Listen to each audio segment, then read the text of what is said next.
Make my cake. First, melt good quality dark chocolate in a bain-marie. Heating it directly in the pan would destroy the cocoa fats. Always in a bowl, over boiling water. In a mixing bowl, sugar, 2 whole eggs and 3 egg yolks. Whisk until beautifully light and creamy and the colour changes to a light yellow. The more you mix the eggs and the sugar, the lighter that texture in the centre of the chocolate cake. Next, melt some butter into your warm dark chocolate and stir. Puts that really nice sheen, velvety, rich and tasting amazing. Add that to your sugar and your eggs. Now give that a really good mix. And when you're making flourless desserts, it really is important to work hard at incorporating air, especially with the yolks and the sugar. That natural height needs to take place at the beginning. Look at that. Looks like the perfect chocolate ganache. Then separate 4 egg whites into a bowl.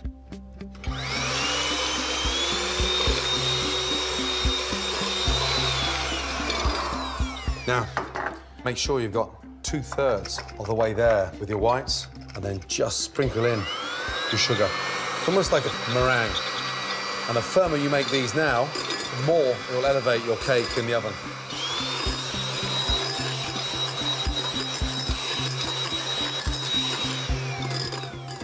That's what you call a stiff peak. In with the whites. Before I start mixing that, I'm gonna get my caramel. Just start breaking that up. It's like glass, sheets of glass, beautiful. Save some of your minty caramel shards for decoration and use a rolling pin to break up the rest into small pieces. Sprinkle that in. So as we start to slice that chocolate cake, you'll come across that nice crunch. Take your cake tin. Make sure it's lined with the greaseproof paper on the bottom, nicely greased. Pour this in. A few sharp taps on a hard surface will rid your cake mixture of any air pockets that could create holes in your cake.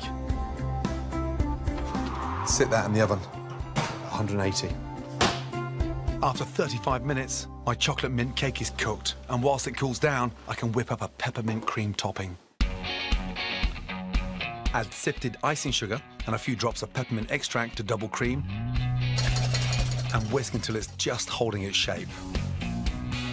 Spoon your minty cream on top of the cake, leaving a small border free to make it easier to cut. For a cake that can't fail to attract attention at your party, scatter over the remaining caramel mint shards.